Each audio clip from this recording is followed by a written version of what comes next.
അതുകൊണ്ട് ശരിക്കും ഈ ആഴ്ചയാണ് ഇത് ഡിസിഷൻ നമ്മൾ നടത്തണമെന്ന് തന്നെ ഇത് നമ്മൾ എടുത്തത്. എന്താണെന്ന് വെച്ച് കഴിഞ്ഞാൽ നമുക്ക് കുറെ പ്രൊസീജിയേഴ്സിന്റെ അതിലൊക്കെ പോകണമായിരുന്നു. അപ്പൊ നമുക്കറിയത്തില്ല എന്നാ ഇനി സർജറി സ്കെഡ്യൂൾ ചെയ്യുന്നത്, എങ്ങനെയാ ഇതിന്റെ കാര്യങ്ങൾ നടത്തില്ല. അപ്പൊ ഈ ആഴ്ച ഇത് ചെയ്യുമോ? ഇനിവേ കഴിഞ്ഞ ആഴ്ച ഒരു പ്രൊസീജിയർ ഉണ്ടായിരുന്നു, അതെല്ലാം ഓക്കെ ആയിരുന്നു. അപ്പൊ ഇനിയിപ്പോ മറ്റന്നാളാണ് ഒരു സർജറി കാണാൻ പോകുന്നത്.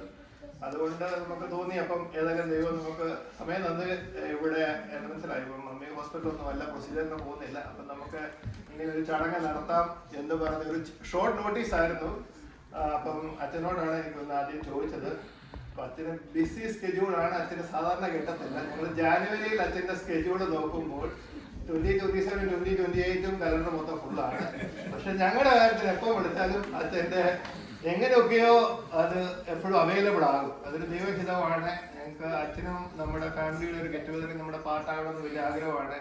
ഇവിടെ അച്ഛനില്ലാതെ എന്തൊരു ഒരു പരിപാടി നമുക്ക് ആലോചിക്കാൻ പറ്റില്ല. പപ്പ ചോദിക്കും അച്ഛനെ വിളിച്ചു പോകും. ഇപ്പൊ ഞാൻ പപ്പാട് പറഞ്ഞു ഇവിടെ നമ്മുടെ ഫാമിലി വന്ന് കൂടുന്നാൾ വരുന്നുണ്ടെന്ന്, അച്ഛൻ വരുമെന്ന്. ഞാൻ പറഞ്ഞു അപ്പൊ അച്ഛൻ വലിയ പരിപാടി വന്നല്ലോ, പപ്പ ഇങ്ങോട്ട് പോവാ, മനസ്സിലായോ? അപ്പം പപ്പായിക്കും മസ്റ്റായിട്ട് അച്ഛൻ ഇവിടെ വേണം. അങ്ങനെ അപ്പം നമ്മള് അച്ഛനെയാണ് ആദ്യം വിളിച്ചത്. പിന്നെ ഷോർട്ട് നോട്ടീസിലാണ് എല്ലാവരെയും ഇൻവൈറ്റ് ചെയ്തത്. നിങ്ങളെല്ലാം ഇവിടെ വന്ന് ചേർന്ന് നമുക്ക് പപ്പായുടെയും മമ്മിയുടെയും ഗോൾഡൻ ജൂബിലി ആഘോഷിക്കാൻ സാധിച്ച ദൈവകൃപയെ ആദ്യം നന്ദി പറയുന്നു. അതോടൊപ്പം ഇവിടെ വന്നു ചേർന്ന നിങ്ങളോട് ഏവരെയും വെൽക്കം ചെയ്യുന്നു. നിങ്ങളോട് ഏവരോടും നന്ദിയും കൂടെ പറയുന്നു. പിന്നെ പപ്പായ മമ്മിയുടെ കാര്യം പറയുവാണെങ്കിൽ പേരൻസ് അല്ലേ, പപ്പ ഇപ്പോഴും ഞങ്ങളുടെ പുറകെ നടക്കാറുണ്ട്. അത് ചെയ്ത് ശരിയായില്ല, ഇത് ചെയ്ത് ശരിയായില്ല, വണ്ടിയിൽ അവിടെ നിന്ന് ശരിയായില്ല എന്ന് പറഞ്ഞ്. അപ്പൊ ഞാൻ ഇടയ്ക്കൊക്കെ പറയും അപ്പൊ എന്റെ പിള്ളേർക്ക് ഇപ്പം ഇതിന് പ്രായമൊക്കെ ആയി, എന്നെ ഇനിയൊക്കെ വിടാൻ. പക്ഷെ ഇപ്പോഴും വിട്ടിട്ടില്ല. എന്നെ അനുമതിയൊക്കെ പുറകെ ഇപ്പോഴും ഉണ്ട്. ഓരോ കാര്യങ്ങളും ചൂണ്ടിക്കാണിച്ച് ഇങ്ങനെ നടക്കുന്നുണ്ട്. ഓരോ ഡ്യൂട്ടിയും ക്യാരക്ടറുമാണ്. അപ്പൊ അതിന് വാരത്തിലെന്ന് പിടി കിട്ടും. ഞങ്ങളിപ്പോ അതുകൊണ്ട് ഞങ്ങളും വിട്ടു.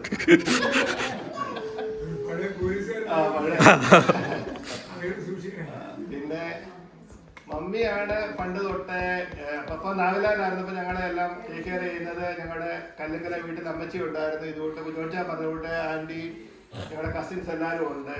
ഞങ്ങളുടെ പപ്പയുടെ ഒരു പെങ്ങൾ അവിടെ താമസിക്കുന്നുണ്ടായിരുന്നു, പെങ്ങളുടെ മക്കളവിടെ ഉണ്ടായിരുന്നു. ഞങ്ങളിപ്പോ ഒരു വലിയൊരു ഫാമിലി ആയിട്ട് അവിടെ എൻജോയ് ചെയ്ത് അങ്ങനെയാണ് ജീവിച്ചത് അമേരിക്ക വരുന്നതിന് മുന്നേ വരെ. പിന്നെ ദൈവം അനുഗ്രഹിച്ച് ഞങ്ങൾക്ക് ഇവിടെ വരാൻ പറ്റി. പിന്നെ വന്നപ്പം തങ്കമ്മാമ്മയുടെ കൂടെയാണ് ആദ്യം താമസിച്ചത്. കുഞ്ഞച്ചായൻ.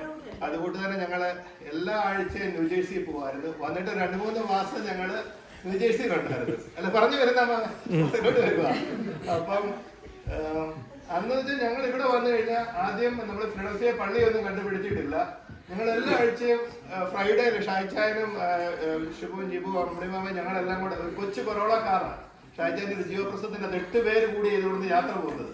അപ്പൊ ഞങ്ങൾ പോകുന്ന വഴിക്ക് സൈഡിൽ കൂടെ പോകുന്ന കാറുകാരെല്ലാം നോക്കും ഈ വണ്ടിക്കകത്ത് എവിടൊക്കെയാണ് ഇരിക്കുന്നതെന്ന് വിചാരിച്ച്. അനുവിനെയൊക്കെ നടുക്ക് ഒരു ചെറിയൊരു സ്പോട്ടിലായിരുന്നു. ഞങ്ങൾ അങ്ങനെ എല്ലാ ആഴ്ചയും പോയിരിക്കും.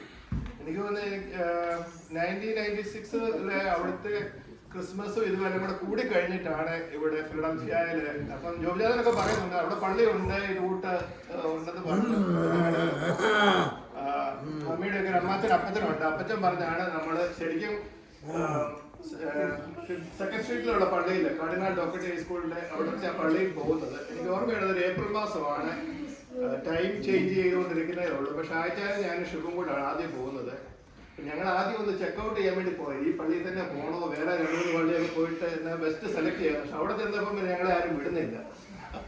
പിന്നെ അങ്ങനെയാണ് പള്ളിയിൽ പോയത്. പിന്നെ ദൈവം അനുവദിച്ച് ഇങ്ങനെ നമ്മൾ ഇങ്ങനെ പോകുന്നു.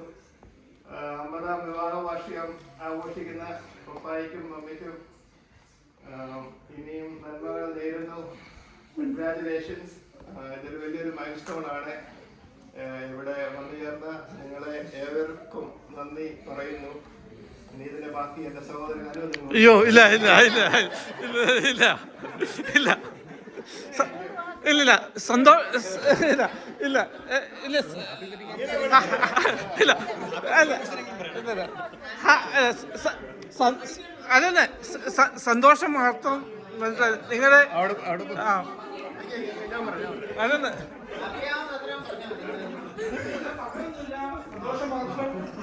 ആ